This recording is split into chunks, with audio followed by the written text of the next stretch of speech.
On today's video we have these unusual American sets. These 49 MHz walkie-talkies had a unique feature for the time, and that was an extended receive capability on the AM/CB band in the US. Quite unusual and something I've not seen on other children's walkie-talkies before. Now, these radios I got off of an eBay seller are in particularly good condition. Again, I think these have seen relatively little use, although as with all the radios I seem to get, they don't work out of the box and have all the common problems that you would associate with radios of this vintage. You can see there's an on-off volume control and a channel select, and then a selector between receive and transmit, which is obviously on the 49 meg band. These I've seen sold as a pair or singly on eBay. It depends on how you go with the auctions there. Some people break them up and sell them singly. I was pleased to get a pair. Unfortunately, on the pair that I got, they came without battery covers, which I'll show you what I did to alleviate this problem later on. The PCB is nice and clean inside this one, and it's much more up to date than you see in those 1970s ones. But like I say, no exact date or manufacturer for these, but I would say, if I was guessing, early 70s, maybe 1975 or so. There's the adjuster, the vary cap for the RF side on the AM. And this is a problem you often see with these cheaper walkie-talkies, is the little cam assembly in there. You see that slipping, and which prevents the radio switching on and off, which is a bit of a problem and obviously quite hard to replace one of those things.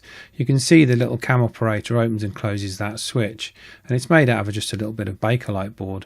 So of course I got onto the 3D printer, designed a little cam system to slide over the top, and that was a nice tight push fit, and this operates perfectly. I had to do this to both radios, unfortunately. The same problem had occurred on both.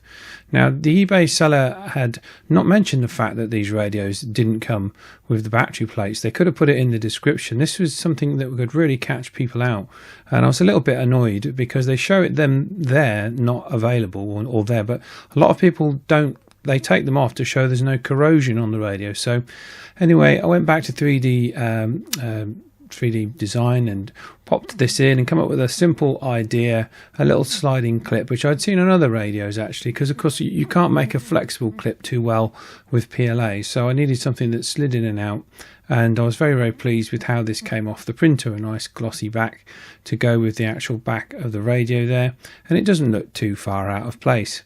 So anyway, let's switch it on and see how well they work. And of course we've got the crackles and absolutely no operation at all, which is part of the course for me. So what you're going to see here, I had to do to both radios.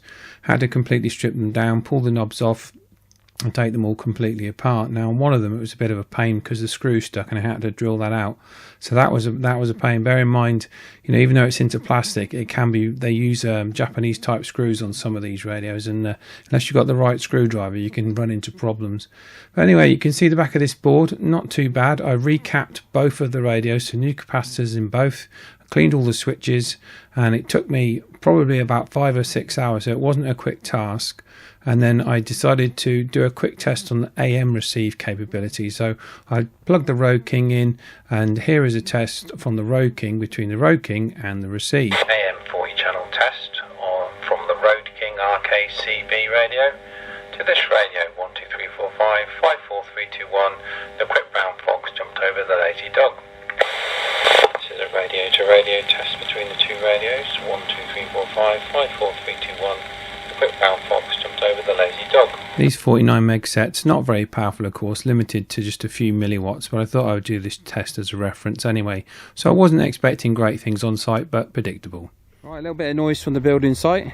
Anyway, here we are with the 10.4, all repaired, all lovely. Battery case all sorted, everything. So we're going to do a couple of tests. We're going to test the radios to radio, then we're going to get Debbie to put out a call on AM on the CB frequency, and we'll see if we can receive her as well. Okay, so Tyler's going to stay at this end, I'll go down a bit and we'll see how well these work. Right, here we are at lamppost 1, we're going to do a quick test. Can you hear me okay? Yes. Can you hear me okay?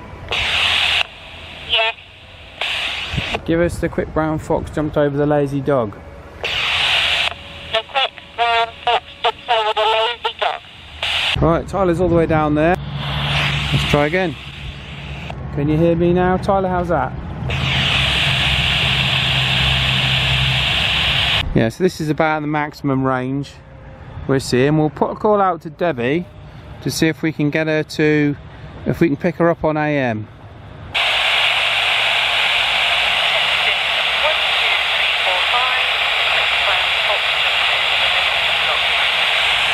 Okay, well that was the AM test. That didn't work too bad.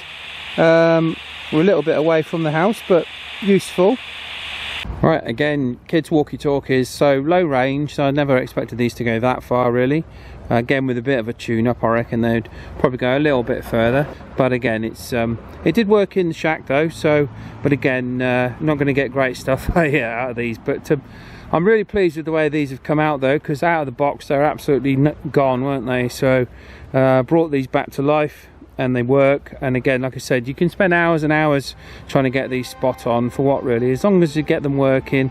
They've been recapped and they work and they're fine. So they're probably as good as they almost as good as they would have been from new.